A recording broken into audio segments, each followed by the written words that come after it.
Capo plant. We're gonna do it. This is probably the easiest Ben Howard song I've ever played, so get excited.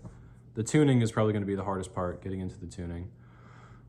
There's a couple options for how you want to tune this. First option is tune your guitar to Days of Lantana tuning, which if you don't know what I'm talking about, I have a lesson for Days of Lantana.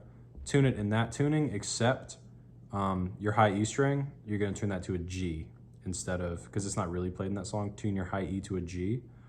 And then after you do that, put the capo on the 3rd fret. And that is how Ben Howard plays it.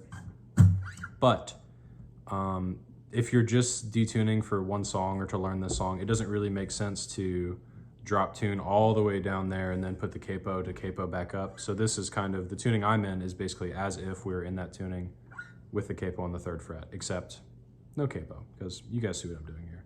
So this tuning, I'm gonna say it for you now, it'll also be in the description. It's gonna be low string, C sharp, as I have to retune because the strings are floppy.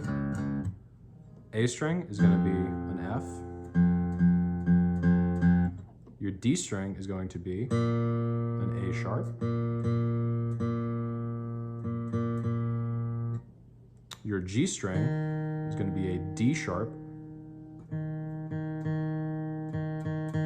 Your B string is going to be a G sharp. And your E string, it's going to be an A sharp. Again, that's going to be in the description, and that is as if we were in Days of Lantana tuning with our E string tuned to a G and capo on the 3rd fret.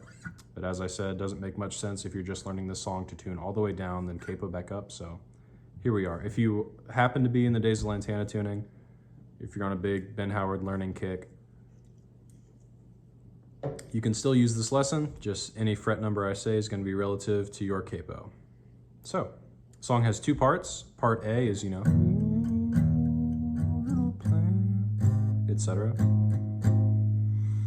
And then you have, you know, what you wanted to more and that's ordinary.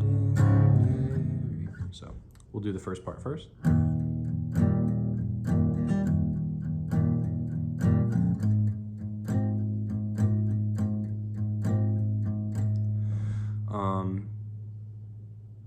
We're going to start off with your 1st finger on the 2nd fret of your low E string, naming all the strings as they are in standard tuning. So 1st finger, 2nd fret, low E, and then your pinky on the 4th fret of your G.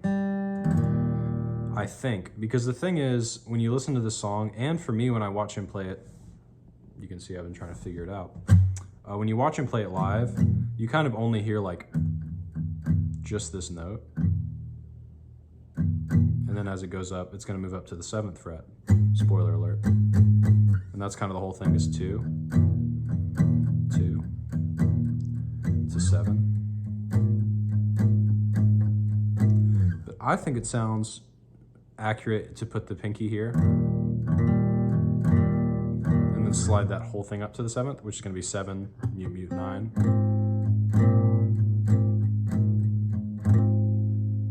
That's a way you can do it. I did see Evan D's cover. If you're watching a Ben Howard tutorial, you know who Evan is, legend. I saw he was playing it with your ring finger on that 4th fret G string and your pinky on the 4th fret high E string, and sort of hitting that occasionally,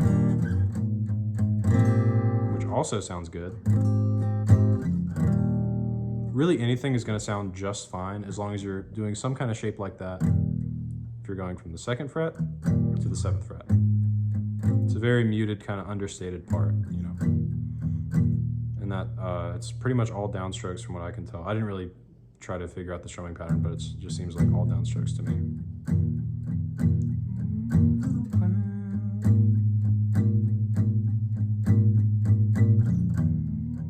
All right, you guys got that. Then we have the sort of outro, which is, you know, that you wanted to ordinary. Beautiful. If you learn Days of Lantana, this is going to be a breeze because it's 3 of the same exact chords you already know. But the first chord is going to be low E string, 4th fret with your ring finger, A string, 3rd fret with your middle finger. D string, 2nd fret with your 1st finger.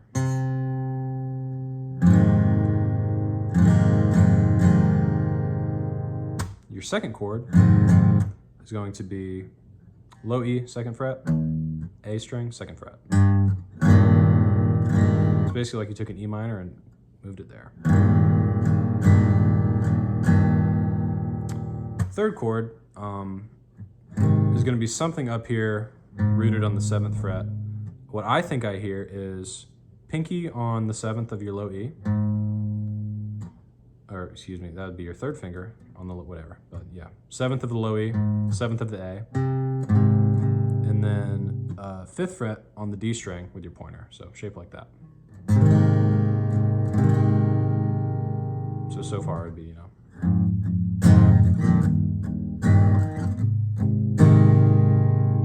And then you have last chord just an E major, but slide it up here. So that whole part's gonna be.